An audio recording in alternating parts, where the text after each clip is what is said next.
Hello everyone, welcome back to button from the box. গতকালকে champions লিগের সেমিফাইনালের first match ছিল, সেটা হচ্ছে বায়ার্ন মিউনিখ ভার্সেস রিয়াল মাদ্রিদের ম্যাচ এলিয়ান্স এরিনাতে।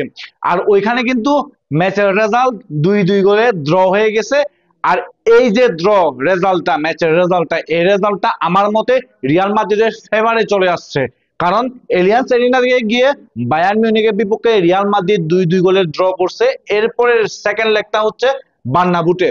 আর বার্নাব্যুতে রিয়াল মাদ্রিদ যখন খেলা শুরু করবে সেকেন্ড লেগ, তখন স্কোর লাইন হবে 0-0। তো এটা অবশ্যই বায়ার্ন মিউনিখের জন্য একটা নেগেটিভ বিষয় এবং অন্যদিকে রিয়াল মাদ্রিদের জন্য একটা পজিটিভ বিষয়। তো আজকের ভিডিওতে মূলত এই ম্যাচটা, বায়ার্ন মিউনিখ ভার্সেস রিয়াল মাদ্রিদের ম্যাচটা নিয়েই বিস্তারিত আলোচনা করার চেষ্টা করব। ম্যাচটা রিয়াল মাদ্রিদ যেভাবে স্টার্ট করছিল, এটা অবশ্যই রিয়াল মাদ্রিদ ফ্যানদের জন্য একটু কষ্টকরই ছিল। কারণ প্রথম 20 মিনিট পুরাটাই বায়ার্ন মিউনিখময়, ওইখানে রিয়াল মাদ্রিদের কিছুই ছিল না। আর আমার পার্সোনাল মতে রিয়াল মাদ্রিদের কিছু লাগেও না। কারণ আপনি যদি দেখেন, ফুল ফার্স্ট হাফে বায়ার্ন মিউনিখ বল পজিশন ডমিনেট করছে। বায়ার্ন মিউনিখ শটে ভালো ছিল, মানে এগিয়ে ছিল। তারপর অন টার্গেট শটে এগিয়ে ছিল, এক্সজি সব দিক থেকে এগিয়ে ছিল। কিন্তু স্কোর লাইন যদি আপনি দেখেন, রিয়াল মাদ্রিদ একটা অন টার্গেট শট, একটা শট, ওই একটাই গোল। আর রিয়াল মাদ্রিদ মোমেন্টাম গুলোকে কিভাবে কাজে লাগাইতে হয়, ওইটা রিয়াল মাদ্রিদের প্লেয়াররা এবং রিয়াল মাদ্রিদ খুব ভালোভাবেই জানে। যেটা হচ্ছে বায়ার্ন মিউনিখ গতকালকেও কাজে লাগাইতে পারে নাই। বায়ার্ন মিউনিখ যদি আপনি দেখেন, প্রথম থেকে 90 মিনিট পর্যন্ত একেবারে বেশি ক্লিয়ার কাট চান্স তৈরি করতে না পারলেও ওরা মোটামুটি হাফ চান্স বা মোটামুটি একটা মানে চান্স ক্রিয়েট করছিল, কিন্তু ওইখান থেকে ওরা গোলে কনভার্ট করতে পারে নাই তেমন। আর এই যে চান্স গুলাকে গোলে কনভার্ট করতে পারে নাই, এই জিনিসটা বায়ার্ন মিউনিখকে অবশ্যই ভুগাবে আমার মনে হয় সেকেন্ড লেগে অন্তত। আর আপনি যদি দেখেন ফার্স্ট লেগে মানে ফার্স্ট হাফের পরে সেকেন্ড হাফে গিয়ে কিন্তু প্রথমের দিকে রিয়াল মাদ্রিদ মোটামুটি মানে বায়ার্ন মিউনিখকে আটকে রাখার চেষ্টা করছে। আর বায়ার্ন মিউনিখ এরপরে লিড নেয়, আর ওই লিডটা আবার ইকুয়ালাইজ করে ফেলে হচ্ছে রিয়াল মাদ্রিদ। আর আপনি যদি দেখেন কালকে বায়ার্ন মিউনিখের খেলা, বায়ার্ন মিউনিখের খেলায় কিন্তু টেকটিক্যাল অনেক কিছু চেঞ্জ নিয়ে আসছে আপনার টমাস তুকেল ফার্স্ট হাফে টিমকে যেভাবে খেলাইছে, ও কিন্তু সেকেন্ড হাফে আর্লিতে একেবারে আর্লি মুহূর্তে ওই টেকনিক্যাল অনেক চেঞ্জ নিয়ে ও রিয়াল মাদ্রিদের বিপক্ষে সেকেন্ড হাফটা খেলছে। তো ওই ওই টেকনিক্যাল চেঞ্জের পরেও কিন্তু রিয়াল মাদ্রিদ প্যানিক মোমেন্টে চলে যায় নাই। রিয়াল মাদ্রিদের মতো খেলছে। আমি এর আগে যেখানে হচ্ছে একটা কুইক রিয়াকশন দিছিলাম, ওই ভিডিওতেও বলছিলাম রিয়াল মাদ্রিদ ইতিহাদে গিয়ে ম্যান সিটির বিপক্ষে যেভাবে খেলছিল, ঠিক গতকালকে এলিয়ান্স এরিনাতে গিয়ে রিয়াল মাদ্রিদ সেভাবেই খেলছে। অর্থাৎ প্রতিপক্ষ যেটা করবে সেটাকে ডিফেন্স করে বা সেটাকে ব্রেক করে প্রতিপক্ষকে কাউন্টারে বিট করার চেষ্টা করছে রিয়াল মাদ্রিদ। আর যখন রিয়াল মাদ্রিদ সুযোগ পায়, ওই সুযোগগুলোকে কিভাবে গোলে কনভার্ট করতে হয়, ওই মোমেন্টাম গুলাকে কিভাবে গোলে কনভার্ট করতে হয়, এটা রিয়াল মাদ্রিদ খুব ভালোভাবে জানে এবং রিয়াল মাদ্রিদ গতকালকেও সেটা করে দেখাইছে। আর রিয়াল মাদ্রিদ আমার মনে হয় এই এলিয়ান্স এরিনাতে অর্থাৎ ফার্স্ট লেগে যেভাবে খেলতে চাইছে ওইভাবে ওরা খেলতে পারছে এবং স্কোর লাইন দেখে মনে হচ্ছে ওরা সফল। আর এখন সেকেন্ড যে লেগটা হবে সেটা হচ্ছে বার্নাব্যুতে, ওইখানে বায়ার্ন মিউনিখ কিরকম করে সেটাই এখন দেখার বিষয়। কিন্তু আমার মনে হয় আপনি যদি কোয়ার্টার ফাইনালে দেখেন, Man City versus Real Madrid, second লেগটা হয়েছিল ইতিহাদে। তো ওইখানে রিয়াল মাদ্রিদ যেভাবে খেলছিল, যেভাবে খেলে ম্যান সিটিকে আটকাই দিছিল, আমার মনে হয় বায়ার্ন মিউনিখ ইতিহাদে বলতেছি, সান্তিয়াগো বার্নাব্যুতে গিয়ে ওইটাই করার চেষ্টা করবে।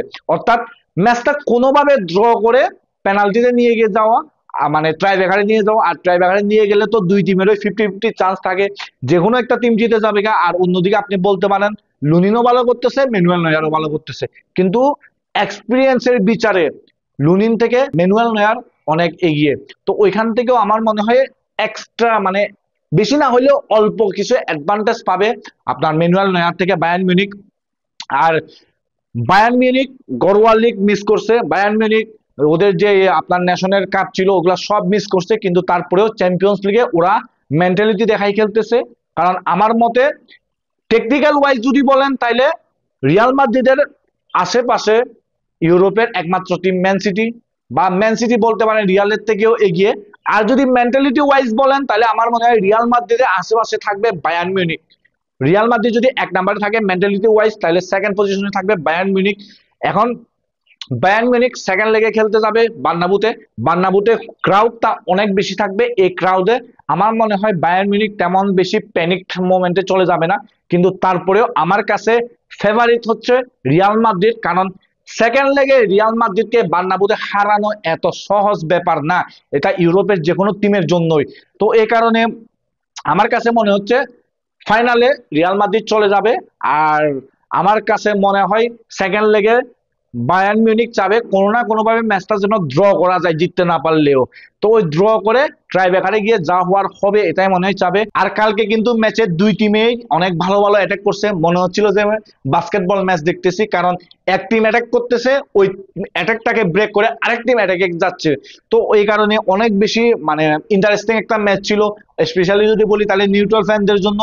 আর রিয়াল মাদ্রিদ ফ্যানরাও খুশি, আর অন্যদিকে বায়ার্ন মিউনিখের ফ্যানরা একটু হতাশ, কারণ সেকেন্ড লেগে গিয়ে রিয়াল মাদ্রিদকে হারানো এত সহজ ব্যাপার হবে না।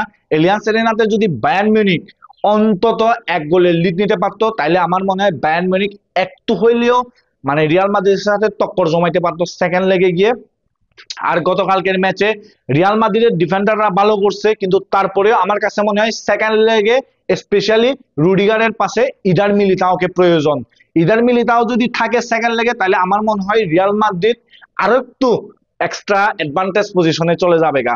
তো আপনি যদি তারপর অন্যদিকে দেখেন রিয়াল মাদ্রিদের মিডফিল্ড, চুয়ামিনি, কামাবিঙ্গা, তারপর হচ্ছে আপনার ব্রাহিম ডিয়াস, তারপর হচ্ছে টনি ক্রুস, লুকা মদ্রিচ, তারপর হচ্ছে আপনার এই যে জুড বেলিংহাম, সবাই কিন্তু অনেক বেশি ভালো ফুটবল খেলতেছে, অনেক বেশি ম্যাচিওর ফুটবল খেলতেছে। আরেকজনের নাম বলতে ভুলে গেছি, সেটা হচ্ছে বালবার্দে।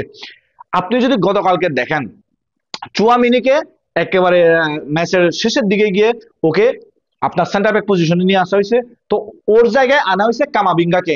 কারণ কামাবিঙ্গা কিন্তু ডাইরেক্ট ফুটবল খেলতে পারে, আর যেটা চুয়ামিনির ক্ষেত্রে একটু স্লো হয়, ও বল বিল্ড আপের ক্ষেত্রে একটু স্লো করে ফেলে, যেটা কামাবিঙ্গা ডাইরেক্ট বিল্ড আপ করতে পারে বা ডাইরেক্ট ফুটবল খেলতে পারে। তো ওই কারণে আপনার হচ্ছে কার্লো অ্যানচেলত্তি গতকালকে চুয়ামিনিকে ডিফেন্সিভ নামাই, ওই জায়গায় হচ্ছে আপনার কামাবিঙ্গাকে নামাইছে। আর রিয়াল মাদ্রিদ দিকে যেভাবে অ্যাটাক করছে ওইটা দেখেই আপনি বুঝতে পারবেন কামাবিঙ্গাকে কেন নামানো হয়েছে। অর্থাৎ গতকালকে কিন্তু দুইটা কোচ থেকে অনেক টেকনিক্যাল আমরা জিনিসপত্র দেখতে পাইছি, আর সেকেন্ড লেগেও আমি দেখতে পাবো বলে আশা করি। আর আরেকটা বিষয়, গতকালকে বায়ার্ন মিউনিখ ভালো রকমের প্রেস করতেছিল রিয়াল মাদ্রিদকে, কিন্তু ওই প্রেসের মধ্যেও ক্রুস যেভাবে হচ্ছে ভিনিসিয়াসকে পাস দিল, ফ্যান্টাস্টিক পাস। আমার এল ক্লাসিকোর কথা মনে পড়ে গেছে, এল ক্লাসিকোতে কিন্তু সেম এভাবে পাস দিছিল টনি ক্রুস। আর গতকালকেও কিন্তু ভিনিসিয়াসকে এক ইশারাতেই একেবারে পারফেক্ট পাস দিয়ে দিছে, আর ভিনিসিয়াস ওইখান থেকে সুন্দর গোল করে ফেলছে।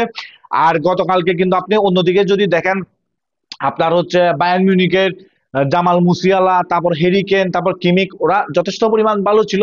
আর স্পেশালি যদি বলতে যাই তাহলে জামাল মুসিয়ালা আর Harry Kane, specially Jamal Musiala left সাইডে খেলছিল, লেফট সাইড থেকে আপনার হচ্ছে এই যে রিয়াল মাদ্রিদের রাইট ব্যাক বাস্কেসকে পুরাই খেয়ে ফেলছিল বলতে গেলে। বাস্কেসের গতকালকে একটা খারাপ ম্যাচ ছিল। আর সেকেন্ড লেগে আশা করি আপনার হচ্ছে ব্যাক করবে, কারবাহাল ব্যাক করবে, তখন কারবাহাল খেলবে।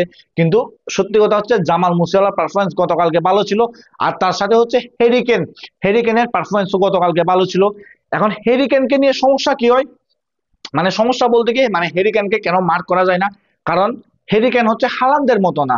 হালান্ড হচ্ছে একটা পজিশনে সব সময় ও হোল্ড করে খেলে, যেটা হেরিকেন খেলে না। হেরিকেন যদি ওই নাম্বার 9 পজিশনে যদি ও কিছু অ্যাডভান্টেজ না পায়, ও যদি কিছু ভালো করতে না পারে, তাহলে ও কিন্তু ডিপে নেমে এসে বল বিল্ড আপ করে, বা হচ্ছে আপনার যে প্রতিপক্ষের যে ডিফেন্ডাররা আছে ওদেরকে আউট অফ পজিশন করে ফেলে।